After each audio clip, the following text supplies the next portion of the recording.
जय श्री गणेश। गणेश तथा शिव गणों का भयंकर युद्ध, पार्वती द्वारा दो शक्तियों का प्राकट्य, शक्तियों का अद्भुत पराक्रम और शिव का कुपित होना। ब्रह्मा जी बोले, जब सर्वव्यापक शिव जी ने अपने गणों से इस प्रकार कहा, तब उन्होंने युद्ध का निश्चय कर लिया और कवच आदि धारण कर वह शिव जी के भवन के समीप गए और आए हुए उन श्रेष्ठ गणों को देखकर युद्ध की तैयारी करके गणेश जी भी वहां स्थित गणों से कहने लगे।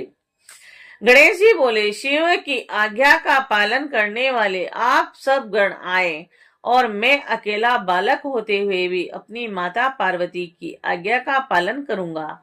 यद्यपि आज देवी पार्वती अपने पुत्र का बल देखें और शंकर अपने गणों का बल देखें, भवानी के पक्ष से इस बालक का तथा शिव के पक्ष से बलवान गणों के बीच आज युद्ध होगा और युद्ध में विशारद आप सभी गण पूर्व काल में अनेक युद्ध कर चुके हैं और मैं तो अभी बालक हूँ। मैंने कभी युद्ध नहीं किया, किंतु आज युद्ध करूंगा। फिर भी शिव पार्वती के इस युद्ध में हार जाने पर आप सभी को ही लज्जित होना पड़ेगा। बालक होने के कारण मुझे हार या जीत की लाज नहीं है और इस युद्ध का फल भी मेरे विपरीत ही होगा। मेरी तथा आप लोगों की लाज भवानी तथा शंकर की लाज है। हे गणेश्वरों, ऐसा समझकर ही युद्ध कीजिए। आप लोग अपने स्वामी की ओर देखकर तथा मैं अपनी माता की ओर देखकर यह युद्ध करूंगा। यह युद्ध कैसा होगा इसकी कल्पना नहीं की जा सकती। इसे रोकने में इस त्रिलोकी में कोई भी समर्थ नहीं होगा। जो होनहार है वह भी होकर ही रहेगा। ब्रह्मा जी बोले, तब गणेश जी ने शिव जी के गणों को इस प्रकार फटकारा। तब शिव गण भी हाथों में दंड तथा आयुध लेकर आ गए, दांत कटकटाते हुए, हुंकार करते हुए और देखो देखो ऐसा बारंबार बोलते हुए वे गण आ गए। सर्वप्रथम नंदी ने आकर गणेश का एक पैर खींचा और उसके बाद दौड़ते हुए भृंगी आकर उनका दूसरा पैर पकड़कर खींचने लगा और जब तक वे दोनों उनके पैर घसीट रहे थे तब तक उस गणेश ने अपने हाथों से प्रहार कर अपने पैर छुड़ा लिए और इसके बाद देवी पुत्र गणेश्वर ने एक बड़ा परिघ लेकर द्वार पर स्थित हो सभी गणों को मारना आरंभ किया और इससे किन्हीं के हाथ टूट गए, किन्हीं की पीठ फट गई और किन्हीं के सिर फूट गए और किन्हीं के मस्तक कट गए और कुछ गणों के जानू तथा कुछ के कंधे टूटकर अलग हो गए और जो कुछ सामने आए उन लोगों के हृदय पर प्रहार किया गया और कुछ पृथ्वी पर गिरे, कुछ उधर दिशाओं में जा गिरे, कुछ के पैर टूट गए और कुछ शिव जी के समीप जा गिरे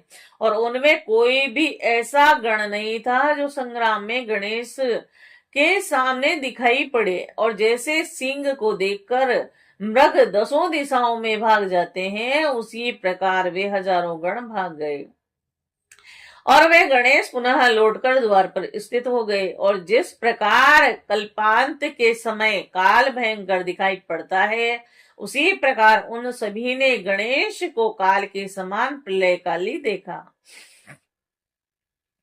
इस बीच नारद जी से प्रेरित होकर विष्णु इंद्र सहित सभी देवता वहां पहुंच गए और तब शिव जी की हित कामना से उन लोगों ने शिव को नमस्कार करके उनके आगे खड़े होकर कहा, हे प्रभु, हमें आज्ञा दीजिए। आप पर ब्रह्म सर्वेश्वर हैं और हम सब आपके सेवक हैं। आप सृष्टि के कर्ता भरता और संहारक सहर्ता परमेश्वर हैं।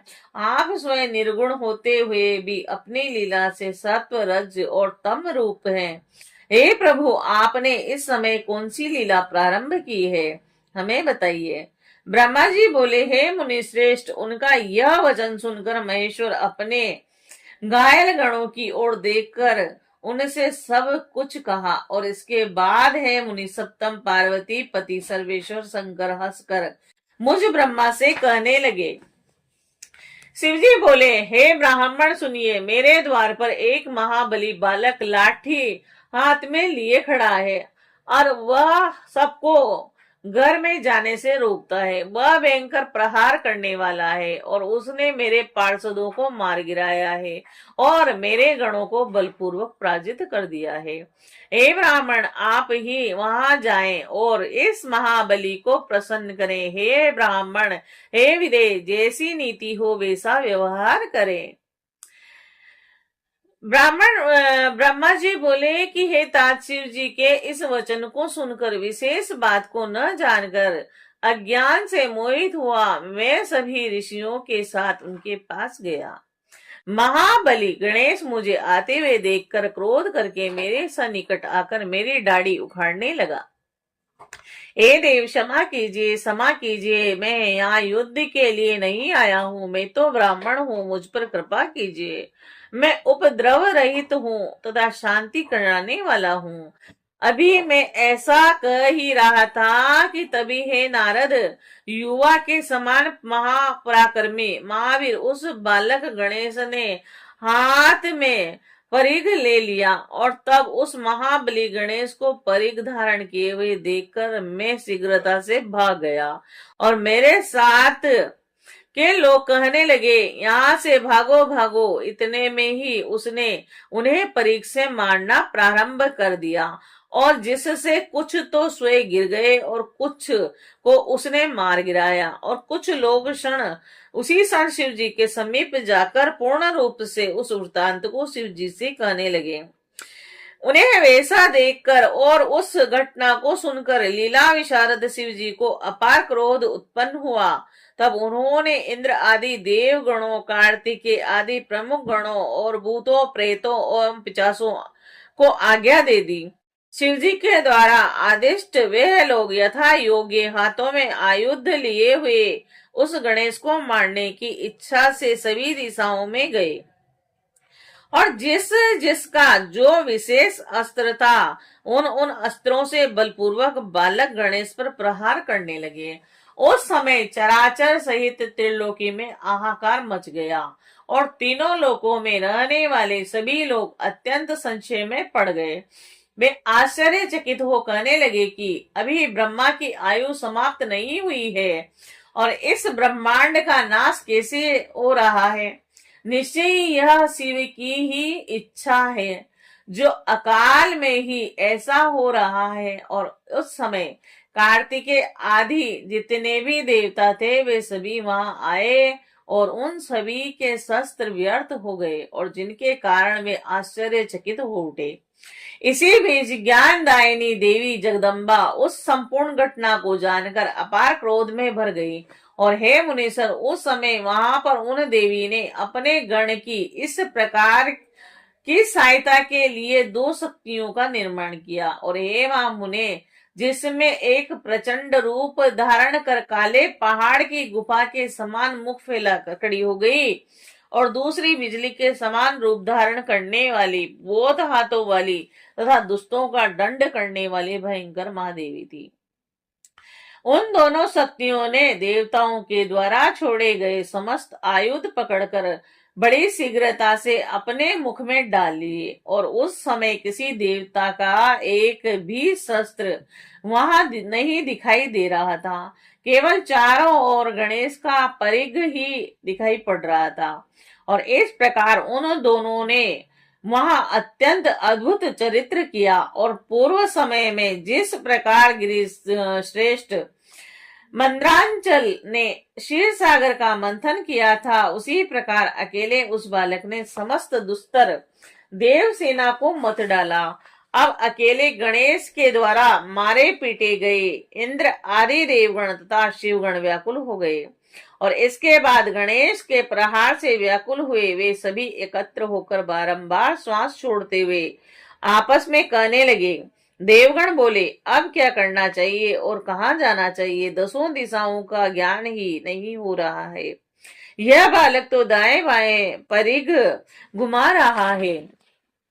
ब्रह्मा जी बोले, हे नारद, उसी समय पुष्प चंदन हाथ में लिए हुए अप्सराएं तथा नारद आदि ऋषि जो बहुत महान युद्ध को देखने की लालसा वाले थे, वह सभी युद्ध देखने के लिए वहां आए।